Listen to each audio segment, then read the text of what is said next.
Andy, my dude, have you heard of the magical website builder known as Squarespace? Ugh, not another Squarespace ad. I feel like every podcast is sponsored by them. Hey, don't knock it till you try it.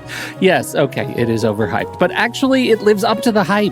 Squarespace is like a website fairy godmother. With a click of a button, your site transforms into a beautiful masterpiece. A website fairy godmother? That sounds interesting. What makes it so magical? Well, for starters, those slick templates make anyone look like a professional web designer. Pick one, customize the colors and fonts to match your brand, and voila. Plus, the drag-and-drop fluid engine is so easy, your grandma could build a site on Squarespace. Well, she did knit me a lovely scarf last Christmas. Maybe website design is next. Exactly. And when you're ready to sell your Nana's handmade scarves online, Squarespace has built-in e-commerce. Add a store with one click. Get flexible payment options. Then watch those sales roll in. And when she wants to teach others her steezy scarf skills, Squarespace's new courses feature is just the ticket. Nana can set up her curriculum and enrollments and payments in a snap and become the next e-knitting influencer. Oh, wow, you really sold me with the grandma angle. Sign me up for that free trial. Just go to thenextreel.com/Squarespace and transform your site into a beautiful Squarespace masterpiece. Well, thanks, Pete. Even though it's overhyped, Squarespace actually sounds perfect for Nana's site's needs. Appreciate the warning on the ads, though. I'll brace myself next time I listen to a podcast. Anytime. Let me know if you need any help getting that site up and running.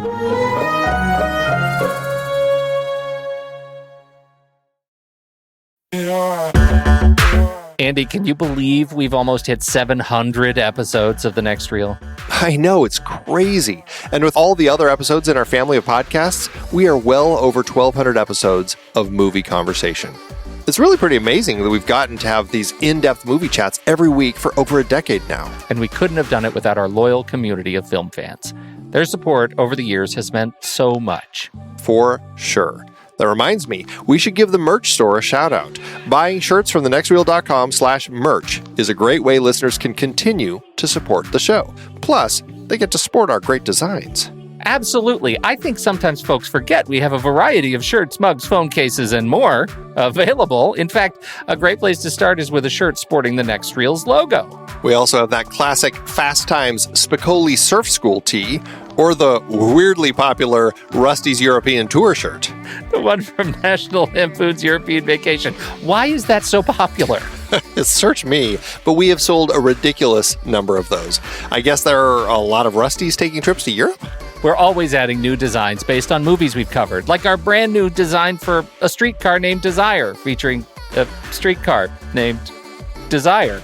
So if you want to rep your love of TNR and films, head to thenextreel.com/merch. Every purchase helps us continue to have these weekly in-depth conversations. So visit thenextreel.com/merch today. And as always, thanks for listening and being a part of the Next Reel community. We've got lots more great movie chats coming your way.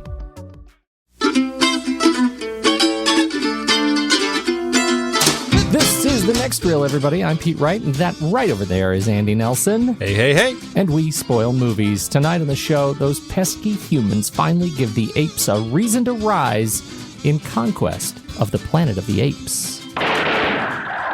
Now, the biggest, the newest, the most exciting of all the Planet of the Apes pictures. Climaxed by the spectacular revolt of the apes. The most awesome, the most horrifying spectacle in the annals of science fiction.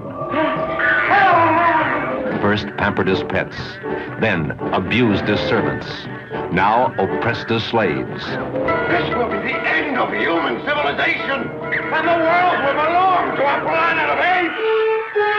Watch the screen explode as man faces ape in the ultimate revolution. Where there is fire, there is smoke. And in that smoke, from this day forward, my people will plot and plan for the inevitable day of man's downfall. And that day is upon you now! Are you exhausted by the apes? No way. The apes tiring you out? No? No, not at all. I gotta tell you, I I know these films are divisive for folks, but my goodness, I have fun with this movie. That's what I'd like to hear.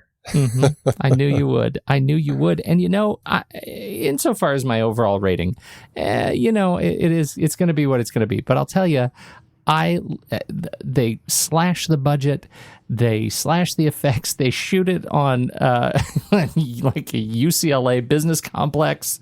Century City. This is brand new Century City. Right, brand new Century City. And it is, I have even more fun with this one than the last one. They keep getting better. The further we get from Heston, the more I enjoy these movies. This is absolutely my favorite that is not the original Planet of the Apes. Really? Well, and not necessarily counting some of the more recent ones, which I really enjoy and are probably pretty high up there. But of this first set of 5, this is my second favorite. I love this whole revolt that happens here. I just love the way that this story plays out. It's such a dark story, and maybe that's why I gravitate to it. I find it such an interesting twist and direction to take in the course of these films, which generally have been exciting, action adventure types of films with kind of a dark twist ending. This one really goes down a dark road pretty early on and stays on it for the bulk of the film until we have a massive revolt, which I suppose we're meant to buy into. This is kind of leads to a global revolt that becomes a Planet of Apes. And I think it's a really effective film, and I love the characters. I really enjoy Ricardo Montalban in this film. I think that his character is a great addition to continue from the previous film, and I love how his character develops and that dark turn with his character. It really is a powerful moment for me. And I also love Roddy McDowall. I think it's so exciting to have him back in this film, and continuing as a different character, but doing such a great job of this whole idea of kind of a neophyte to this world of kind of what the real world is like and being thrust into it, and that big transition that he has that turns him into a leader of the revolt. I love it. How cool is it that Roddy McDowall is back playing father and son? I think that is a really nice sort of continuation of his role. We liked him so much in the first 2 of 3 movies that he's in the first sort of trilogy, but this one coming back as Caesar, now that Cornelius is gone, is I think it's touching. It's really touching. I enjoy it very much. And they made him look the same, right? It's not the same mask as Cornelius, but it looks the same, right? It's very similar. Like, you can tell that it's pretty much the same face structure. Familial. Yeah. Like when we had the second version of Cornelius in Beneath the Planet of the Apes, it was a little off-putting because yes, it was Cornelius. It was a man in that same costume, but you could just tell from the facial structure that it was something slightly different about it. Here, you can totally tell it's Roddy McDowall still. And it's interesting. The only difference that I really note is that he sounds more muffled than I recall Cornelius sounding. And I don't know if that's really intended or just the design, but that's how I can kind of distinguish the two. What were we doing in 1991? Because I don't think we had ape slaves. Speak for yourself, man. No, somehow the dog and cat disease that killed every domesticated dog and cat in the world never struck. So in 1991, it was not quite as devastating a time as is depicted in this film. It's interesting. It's so funny watching films from the past that take place in the future, because this was 1972, and taking place in 1991, and here we have the future as it's depicted, and it's so funny to watch this now, looking back at 1991. It's like, yeah, it's definitely not this. Yeah, I'm running through Wikipedia's 1991 page, and I will tell you so far, the biggest event of note, besides a lot of stuff in the Middle East, lots of war stuff, lots of Iraq stuff, but of greatest note to us is April 1st, 1991, Comedy Central was launched as a cable television show in its current format. 1991 feels like it's been here since before I was born. That's really interesting. There you go. That's the biggest note that I found on 1991. That's a big note for 1991. Yeah. This is a story of revolution. It's a story that follows up on stories of race and gender politics in the last movie, nuclear warship in Beneath, and sort of religion in the first film. And here we are. Like, everything you ever wanted to know about geopolitics can be wrapped up in this set of films about the apes. Isn't that charming? Well, Paul Dane really has been enjoying this opportunity, just like Rod Serling did in the first film, to take current topics and find ways to weave them into the story. And with all of the race riots from the late 60s, certainly Paul found it an ample source of material to create this idea of revolt, and this, I think it spoke very strongly to certain communities, like the African American community, and with a powerful leader leading a revolt like Caesar, who very much was akin to somebody like Malcolm X, and found a way to put it into this science fiction story with some really interesting dialogue that allows for some great exploration of these issues. You know, I think we should talk then a little bit about how these issues get sort of massaged into the narrative, and that really starts with Armando. I think in the opening, and our first act centers around kind of the interrogation of Armando. Is he hiding the talking ape? And we have this really, I think, this interesting transformation he goes through. You alluded to it in the beginning. What is your sense of Armando and Ricardo Montalban's portrayal of this circus owner turned champion of the apes? Well, it's interesting, and I think we'll find, as we did with the previous films, they're not as strongly written as they could have been. And I think a lot of that is the fault of Fox looking at them like fun, cheap genre pictures, even though the people behind them were still trying to make some interesting stories and get to these deeper themes with them. But I mean, there are definitely story problems through here, not the least of which is the kind of the setup of the story where Armando has had Caesar hidden away in the circus for apparently 18 years, because Caesar walks in, an 18-year-old ape now, completely oblivious to the world that he's living in. He is so naive that it's almost shocking. But it actually plays well. And that's why I find myself actually liking it quite a bit, even though I don't 100% buy into the fact that Caesar's this naive. But when you get that moment when Armando has Caesar and they're watching these guards beat an ape who made a mistake, and it's really powerful to see Caesar, at this time Milo, scream out of terror, or out of anger, lousy human bastards. And the way that he plays it, where he's just like, lousy human bastards, and he's so ashamed of himself and knows how much trouble he could get into that he instantly bites onto a piece of paper trying to silence himself and go back to playing the dumb ape. It's really interesting, but I think that I like the way that Armando plays kind of our exposition. He's like the head of exposition. He might as well be wearing a hat. Because he really lays it on every time he's talking to Milo about this world in which they live, and paints a really bleak picture for him. And it's powerful, I think, to see. Yes, it could have been handled in a stronger way, but I think it's still effective. I think you're right. It works for me because I don't know. I think I'm giving it a lot of grace in terms of filling in some of the holes. I do buy that he comes in, Caesar or Milo in this case, comes in to the big city, right? He comes into the big city, that this could be a first time for him in the big city, that he could have been really, hidden away in the circus and not exposed to that. I buy that.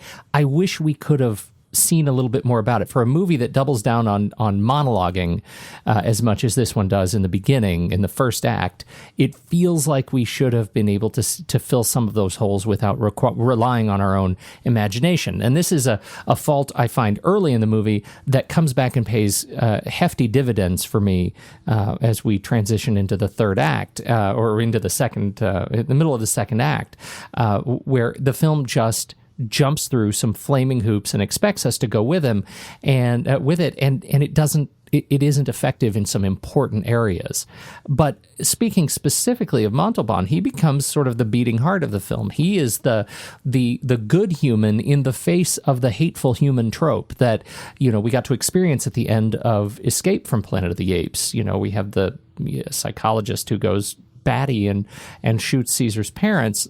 We get to see Armando stand up to the face of that and ultimately succumb to it over the course of his interrogation. Yeah, right. It's really powerful and affecting, I find. And you're right. He's totally the beating heart of this film. Mm-hmm. And what works so effectively is just this. It's kind of this. I don't know, just this, he's got his eyes opened to everything, and he really believes that there is a way for Milo to have a future, but he's very cautious. And it's really powerful watching him go through this transition of dealing with Milo as Milo makes some mistakes that put them into this situation effectively. And yes, perhaps if he had introduced him to it earlier on in Milo's life, it wouldn't have led down such a dark road, especially so quickly. I mean, this is his first time to town, and Milo already makes such an egregious mistake that it basically leads to Armando's death. And that's right. Horrible. And it's really powerful, I find, especially when Milo, although at this point he's probably Caesar, finds out what happened, and he runs out into the darkness screaming and crying.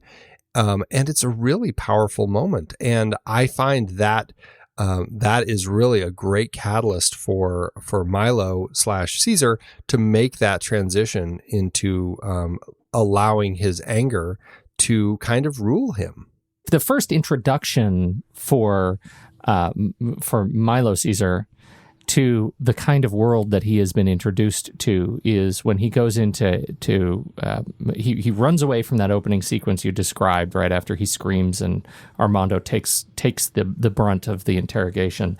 He runs off, he sneaks his way into a cage full of some other apes and is shunted into the system sort of anonymously and is introduced to ape conditioning, where he is exposed to disco lights and flamethrowers and the rest of the ape Gestapo humans who are very serious about their jobs. They've got their billy clubs and they're like G.I. Joes with all their special little roles, and then they go about torturing the apes. What do you think of this sequence? In retrospect, it's pretty funny to watch because it's so silly. And well, I know which side you would be on. Everything is so cheap that it's one of those things where I think if you're not buying into the film, then it's going to be hard to buy into. If you can't get past the cheap quality of everything going on in this film, it's going to be a hard one to really get through. But I think if you can buy into some of this nonsense, it's really powerful, and it's kind of shocking in what's happening in this film. And this film is so much darker than anything we've seen before. Like what these humans are doing to the apes is some of the worst like slavery conditioning that you could see. I mean, it's just it's brutal the way that they are forcing them to do these things in order to shape them. I mean, it's like watching circus performers use that giant hook thing when they're training the elephant how to do things. I mean, it pains me to watch this sort of thing. And it could be because they're animals, or in this case, kind of meant to be animals, but it still is very effective. It works, I think, because of that, because these people have found a need to create something more than what their dogs and cats could give them, and are creating, using this opportunity, the fact that the dogs and cats all died of whatever disease, and now they're adopting apes as their pets, finding an opportunity to use that to basically create slaves for themselves. And it's really this future world that the film is creating is really a shocking one, actually. And if you can get past the silliness of what you described as like these disco lights and flamethrowers, which it essentially is, it is dark. And you see these apes conditioned to such a degree where they are hairdressers, they are errand runners, they are doing all these things for people that the people are too lazy to do. It's like the little robots in WALL-E, but they're all these apes. And they're being tortured to get to this point. It's absolutely horrifying. That is, I think, the gift of these Apes movies, right? You just said it, and that was what was in my mind, the sort of AI robot future, the robot slave future. So we have movies like Bicentennial Man, where you have these AI assistants who sort of gain humanity. We have iRobot, where we're going through the motions of how to try AI that are sort of programmed. But that's really the difference here, that in those movies that are definitely cultural reflections on our humanity and how we relate to a subservient class, in those movies, you just program the machines to do what you want to do at the beginning.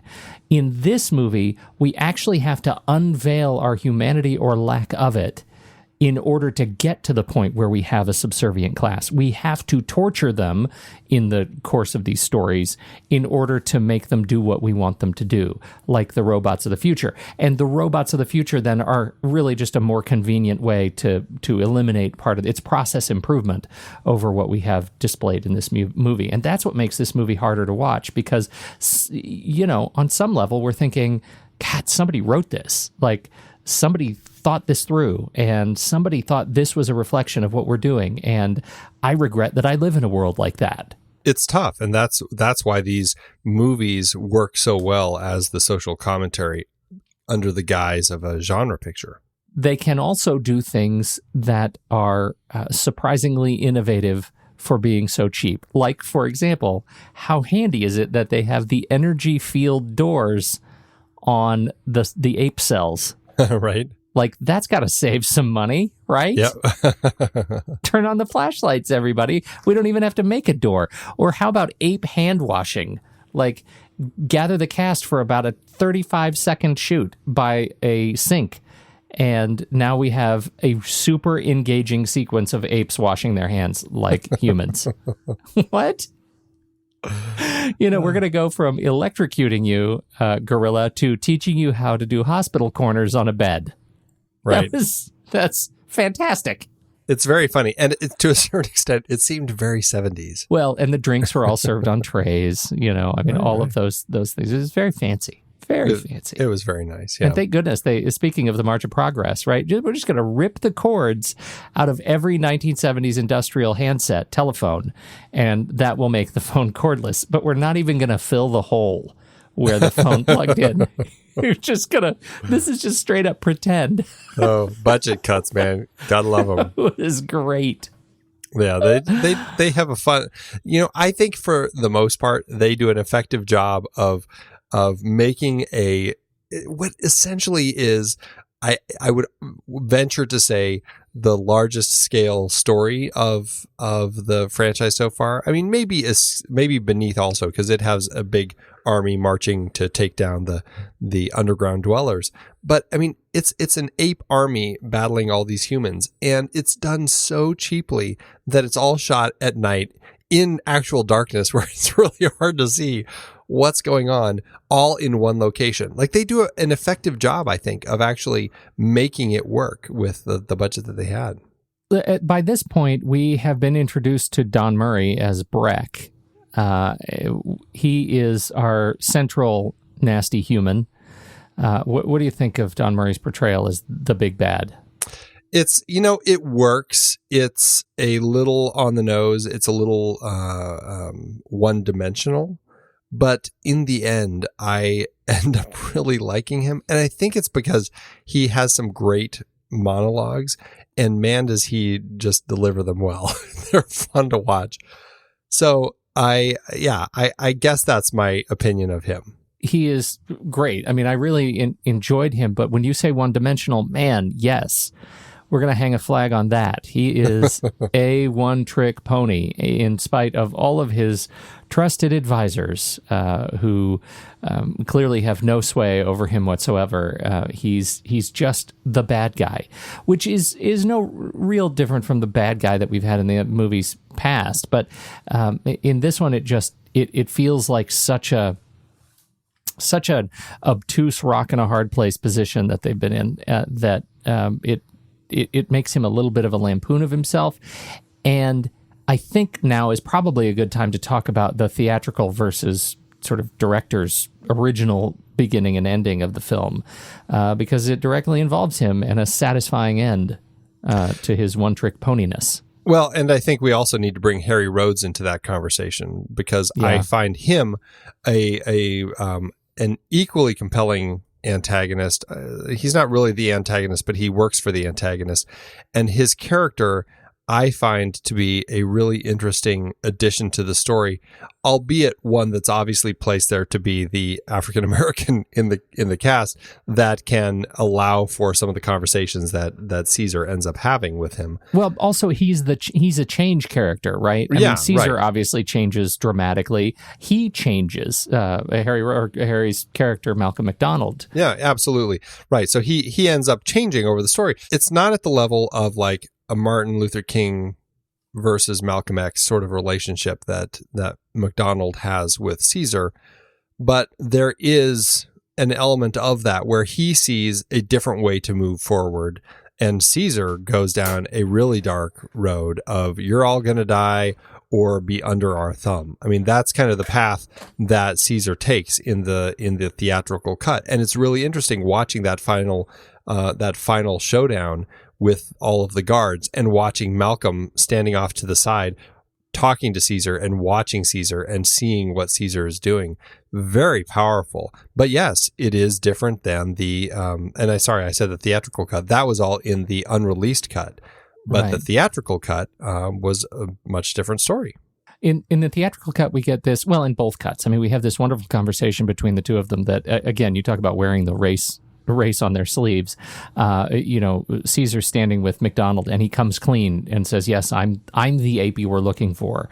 And they have this conversation about the change that is coming, where Caesar is wildly and I think unadvisedly open about how he feels to this guy before they really have a relationship. You can tell he's really pushing those boundaries, and ultimately ends with this little gem. "We cannot be free," Caesar says, "until we have power. You, more than anyone else, should understand that." Subtext, because you're black, right. I don't think you don't need to say that in any other language. I mean, we get it. We totally get it. Then that sort of transition, that transformation leads us to the final confrontation in the courtyard. And Caesar gives his big speech, which is fantastic. The ending of the unreleased cut is a very dark ending, with Caesar basically saying, "We are going to dominate you." And he really tells them that that day is upon you now, he says. I'm here and I'm taking you down, is pretty much the way that dark ending is. And McDowall says, but this isn't how it's supposed to be. This, we're not supposed to end it this way. He's like, "Oh, but we're not humans. And it basically is this dark ending saying, this is the end. It's now Planet of the Apes, and we're going to rule you, you stupid humans." Mm-hmm. And then you watch his face as he watches the fires burn. It's very dark. And at this point, Breck has been subdued by some apes, and he is on the ground. Oh, yes. And this is the big change. And they beat him in a very brutal beating to death. And that is an additional part of all of this after Caesar's speech. Now, my understanding is that this played in Phoenix. Correct. In 1972 at a preview audience, because Phoenix has all the previews. Boy, does it. And has since time immemorial. We are the place. They played this and it didn't go well. Moms were dragging their children out. Yeah, that it was tough. And so what they ended up doing, because of these glorious budget cuts, as I understand it, is they end up playing a lot of because most of the apes end up beating him with their guns, right? They have guns now, and so they're beating him with the butts of their guns. And so they ended up playing a lot of that in reverse as a symbol of, we're not going to beat you. After Caesar hears Lisa yell, no, speaking, and then he gives another speech. And so in this case, Roddy McDowall came back, did another speech. They shot a lot of close-ups on his eyes and inserted that to the end, at the end of the film, after his triumphant, we're gonna burn it to the ground speech. And this time he says, but now we're going to put away our hatred, and we're not actually going to kill this guy, because that would be bad, right? The moms in Phoenix said, don't kill that guy, so we're not going to kill that guy. And I have to say, I prefer the unreleased. Well, and it's I mean, there were also little bits and pieces of bloody shots that they had trimmed a little bit, just to keep the blood not quite so gory, because there's a lot of blood throughout this film. There's very little in this one. I actually made a note. There's a fight in the control room in the theatrical cut where you actually see some splashing blood, and I thought that is a miss. Like, clearly, they've excised so much other blood. Like, this is a sequence that well, do you see the shot somebody missed when Breck takes the gun and there's like the gorilla in there that's freaking out and trying to get to him or whatever, and he grabs the gun out of one of his soldiers' hands and walks up and shoots him in the head, point blank range, and you get a reverse shot of that face as all of a sudden blood just blasts out of it. Yeah, it's like, whoa, hello. So that's gone. Yeah. So it is a much bloodier film when you watch the unrated cut, but it has such a strong ending. I can't imagine that ending of Peace in context of the franchise. It just doesn't make sense to me. It doesn't to me either. It really doesn't, and it doesn't allow Caesar a well-deserved character transformation. Right? This is where he's been. This is the path all along. Right? This is what he was meant to do over the course of this film. And so I find the theatrical really disappointing in that regard. I think that's too bad. And I think probably they could have sanitized it, but let them kill Breck anyway, to save the Phoenix moms, but still actually tell the story that needed to be told. Well, and it's tricky. I mean, this is an interesting direction for this franchise to have gone down, right? I mean, this is a franchise that, it's funny because as we talked about the first film, this was back when these films were rated G when they came out, because people just ratings were kind of this newish thing, and this whole idea of these different ratings was kind of a new world. And so it's really funny to see how this franchise has played with their stories, which are relatively tame, with dark elements in them. But here is a film that, I mean, they knowingly go into with a script that is so much darker and let it move forward with this way, only to, at the end, kind of go into panic mode saying, oh, this is part of this franchise. We forgot. We can't go this dark with this franchise. It hasn't been this dark before. And backpedal. And I mean, here's a story about a character whose name is Caesar. And they backpedal on the whole point of this revolution. They take a lot of the steam out of it, and it's really it's an unfortunate thing. I mean, it still did well at the box office, but it really it's unfortunate that they had to go that route. And I'm just very grateful that they've released the unrated cut. Oh yeah, I mean, the whole transition of power from Breck to Caesar, this whole the king is dead, long live the king narrative, I think is so strong when you get to see it as it needs to be told. You're right. His name is Caesar, for crying out loud. Right. They didn't get their own gag, right? Anyhow, it tells a really interesting story. It's when we hear him, Breck talk about, when we hate you, we're hating the dark side of ourselves, right? That is such great introspection into the state of race and revolution in the 70s. So I just think that whole piece is great for what it represents. Still, as you said, that last act is a long slog through fire. It opens with some of the best camera work in the sequence, the staging camera, right, showing us how all the humans are lined up with their guns and their shields. I think it's just really dynamic and dramatic and interesting to look at, to watch the apes, slinking across the courtyard, dumping gas everywhere. I love those shots, and then it's a long walk through fire to get to those big moments at the end. It's one of those films that is a battle film, and I guess it depends on how invested you are with the characters, and how much you're into the story to buy into all of that. I disagree, though. I disagree, and I think you already gave me the reason why. I think it's not so much how much you think about the characters, it's how much you can see it. No, and that makes it very difficult. But that being said, I still find myself wholly invested in that whole battle. It's really, I find, engaging. I love the way they shot it. It's very creative. I can always tell what's going on, and it makes for a really interesting and compelling battle.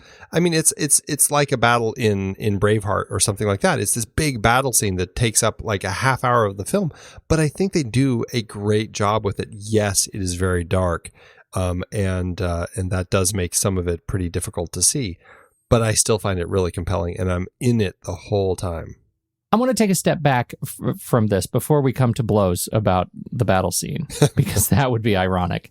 I want to step back a little bit to Caesar's transition, because this is, I talked about the movie missing some important pieces, showing us some important things to give us a greater sense of context. And for me, the biggest miss in the film is Caesar's transition montage. He discovers what has happened to Armando, and then he is this leader, right? He just is. We get this. He is a leader of the fight. He's collecting weapons. He's collecting, knives and judging the sharpness of butcher blades. And he's stocking up on all kinds of goodies. And everybody is talking to, all the apes are genuflecting to him appropriately. He's just become a leader of this ape underground.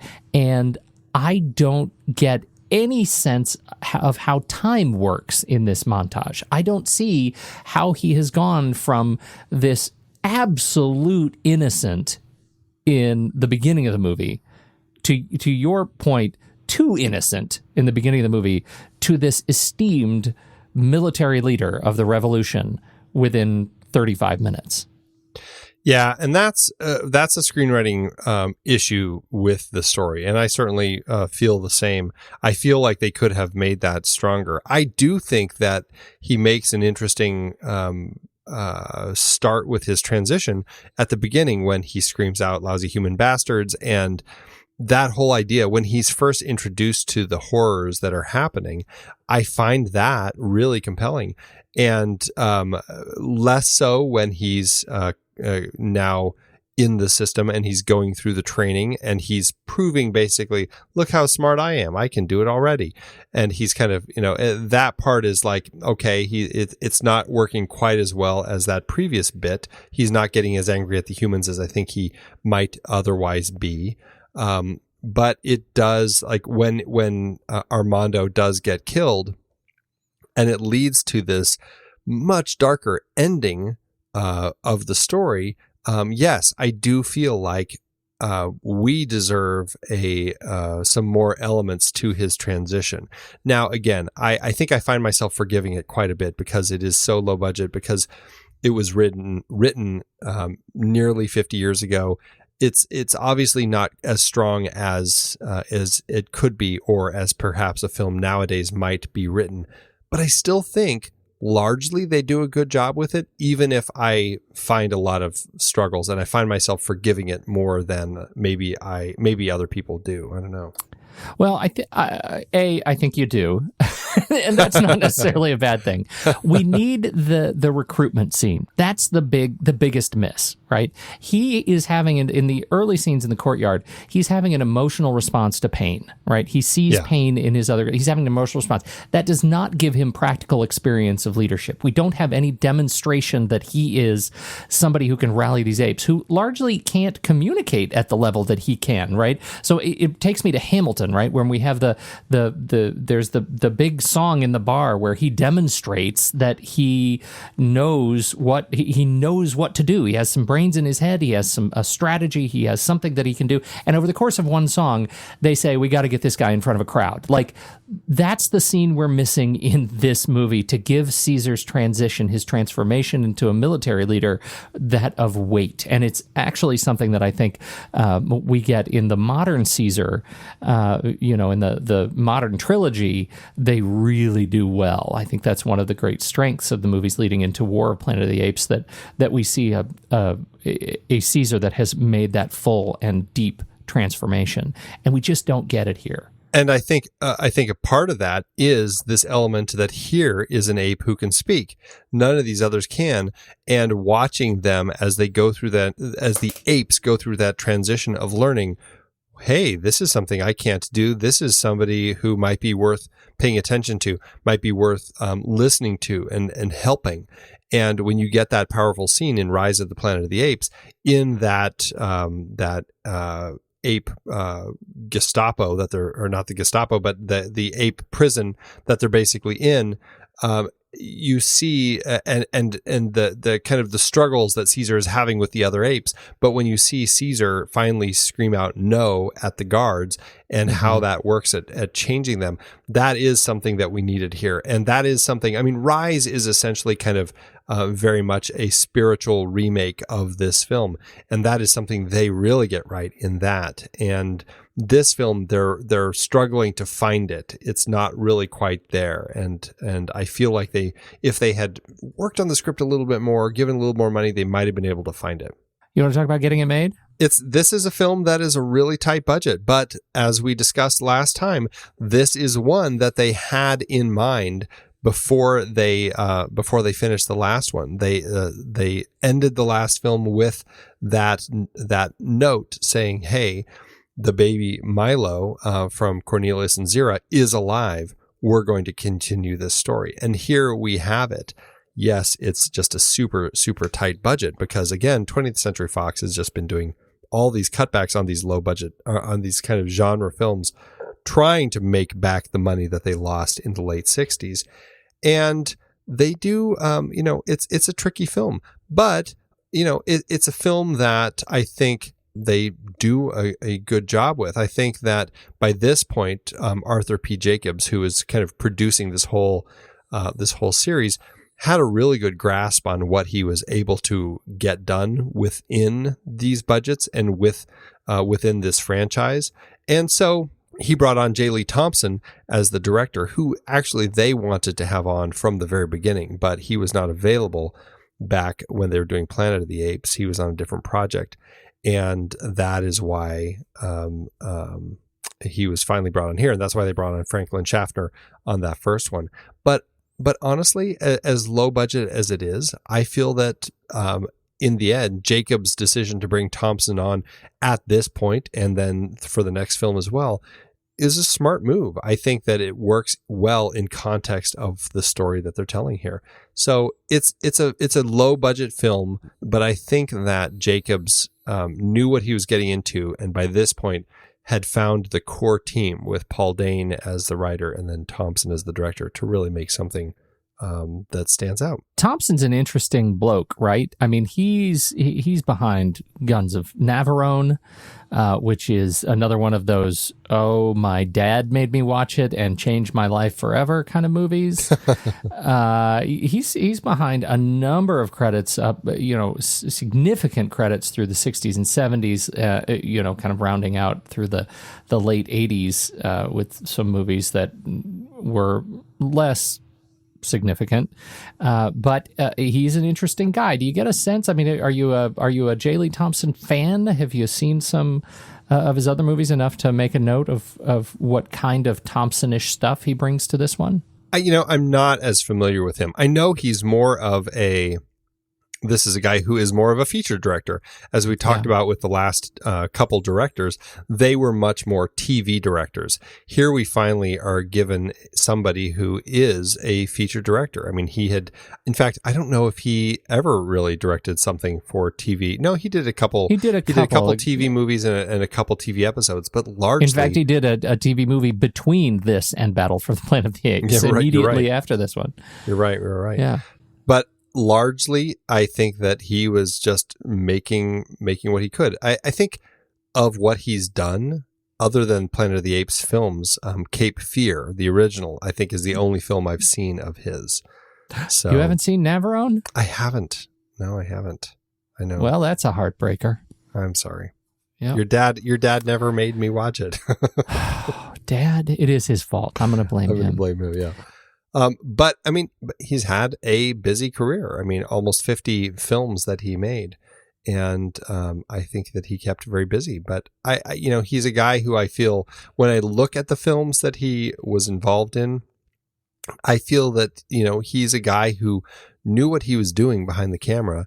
And watching some of the behind the scenes footage of this film and of Battle, I felt like he could tap into the energy of the franchise, tap into this social commentary that Paul Dane was bringing to it, and find a way to do it on time and on budget for the studio. I think in that end, he was doing a good job with these things. He's an interesting fellow who was involved in this franchise kind of from the beginning, because he actually co-owned the rights with Jacob, but because, as I said, he was working on another project, which was McKenna's Gold, he had to back out.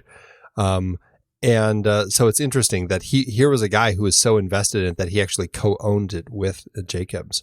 But I mean, actors trusted him. Gregory Peck worked with him and said that he's one of only 4 directors that he could trust to tell him whether or not he was faking his performance.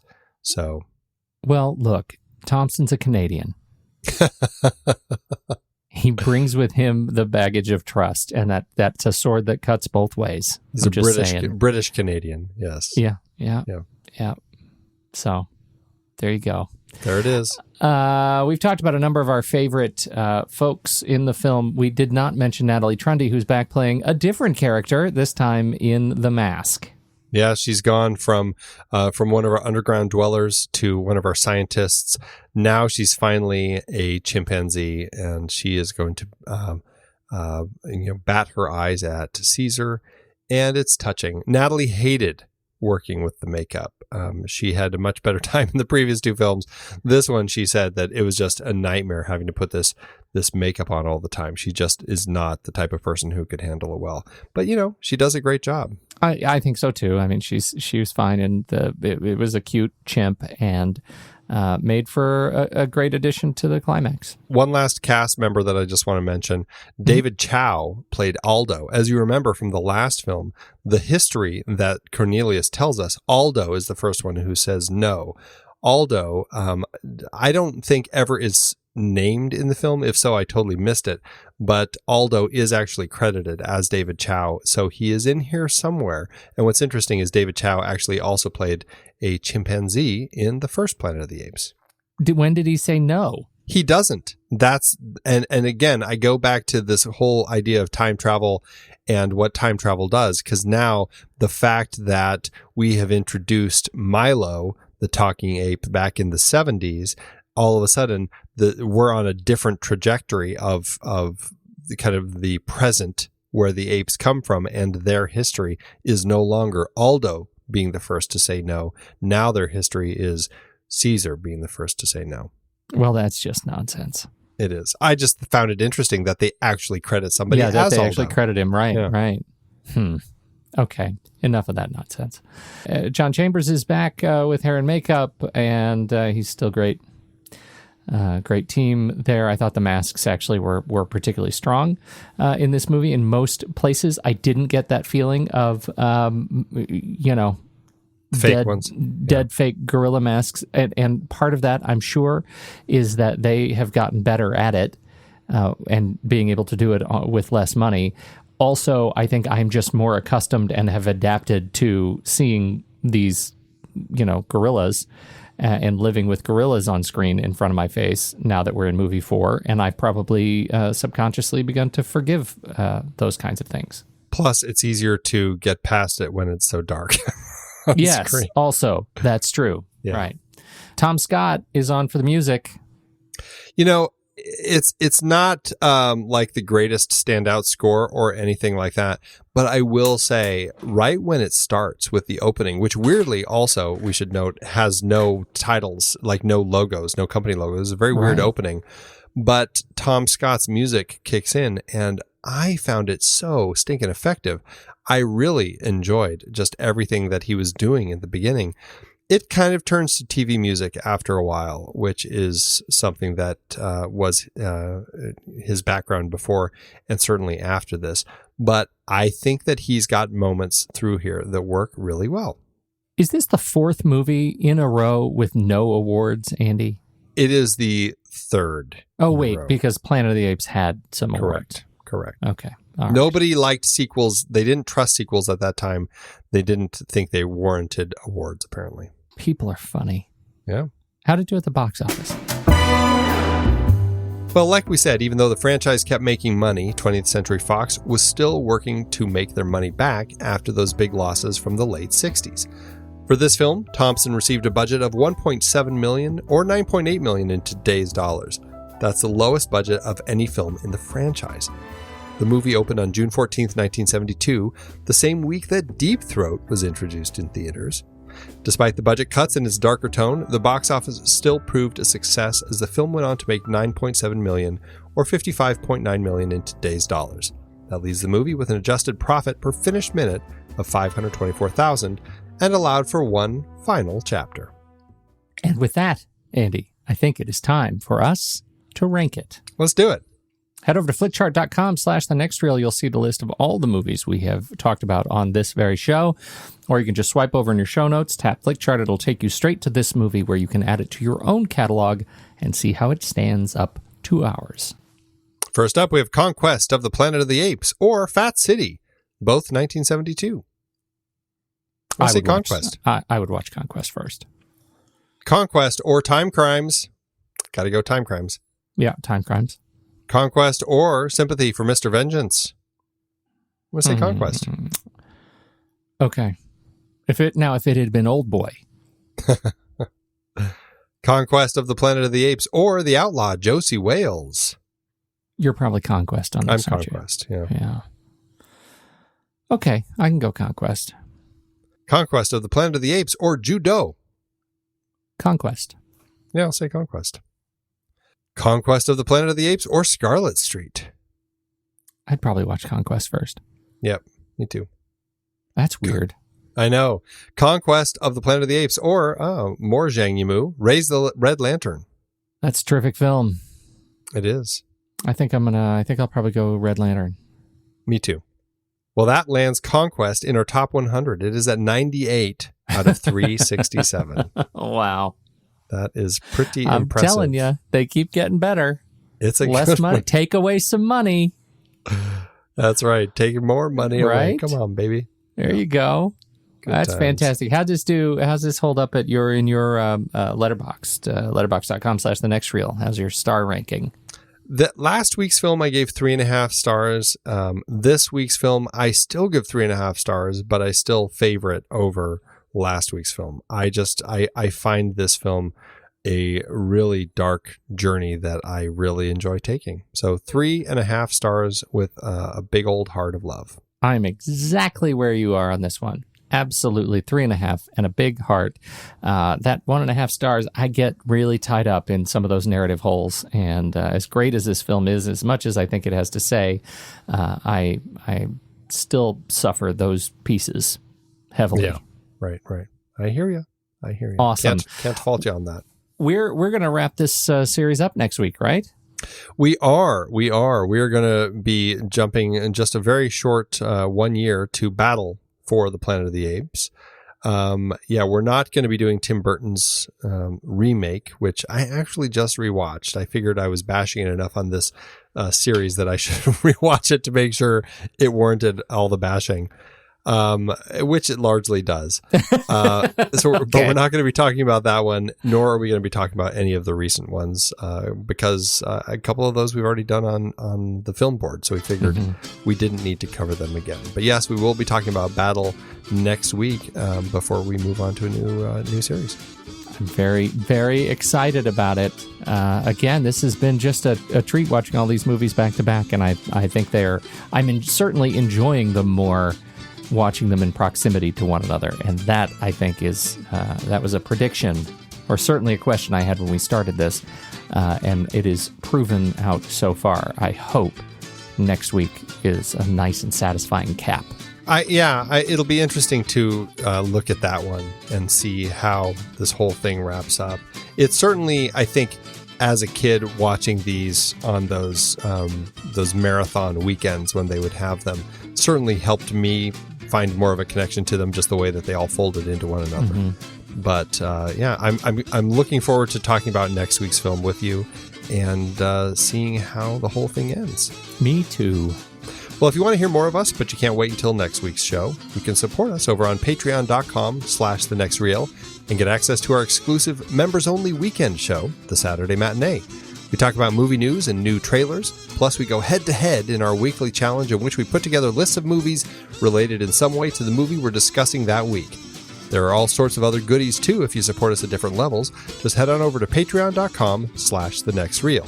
You can learn more about us at thenextreel.com, subscribe to the show for free in your favorite podcast app, or follow us on Instagram, Facebook, and Twitter at The Next Reel. The Next Reel couldn't happen without the hard work of Stephen Smart running our Instagram, Ben Lott running our Twitter, and of course thanks to Eli Catlin, who graciously allows us to use his song Ragtime Instrumental as the theme to the show. You can find out more about Eli on his SoundCloud page. When the movie ends, our conversation begins.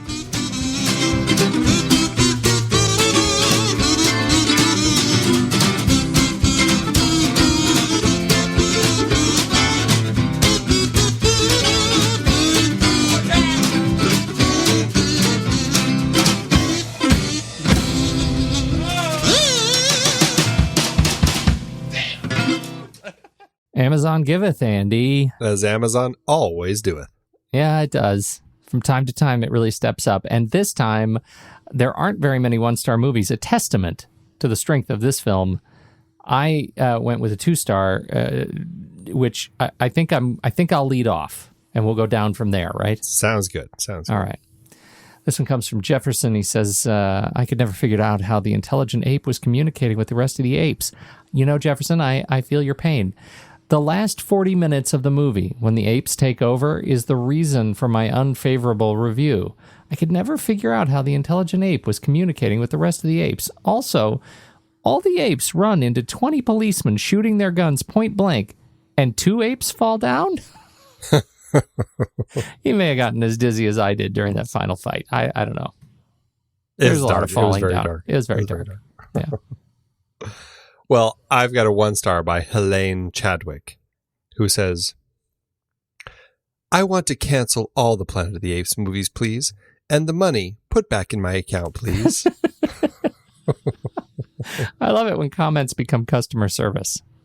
It's fantastic. What's best about that is there's actually one comment by none other than Anonymous Andy. Oh, and this is very funny because it ties in nicely with some of the stuff that we've seen over on our Discord channel. Anonymous Andy says, "Would you say that you hate every ape you see, from chimpan A to chimpanzee?" Nice way to throw some Simpsons in there, Anonymous Andy. Oh, you're so clever. Thanks, Amazon. It is hard to believe that we have been having in-depth weekly conversations about movies since 2011. So many great movies, so many great conversations. But it's a lot of work. Producing this show week after week does require a lot behind the scenes. If you'd like to help support our efforts, one easy way is by using our originals page when shopping for books and movies that we've covered. Your purchases made through our links give us a small commission at no extra cost to you and allow us to keep having these great discussions. We had some great films in Season 8 that started their lives as books or plays, and you can find all of them on our originals page at thenextreel.com/originals. That's the site where listeners can find links to purchase all the source material behind the adapted films we covered, from Season 1 up through our current season. For part of Season 8, we had a series celebrating the 50th anniversary of films from 1968. We talked about 2001 and 2010 for our Odyssey series, both adapted from Arthur C. Clarke's novels. Man, the second one was so much better than the first, right? Don't you even get me started. Need I bring up Under the Cherry Moon again? Yes, also so much better. Wait, no, that's not what I...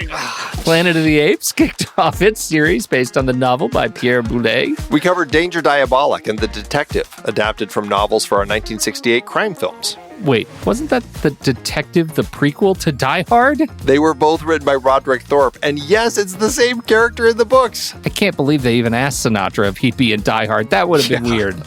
Once Upon a Time in America was part of our Leone Once Upon a Time trilogy, adapted from Harry Gray's novel.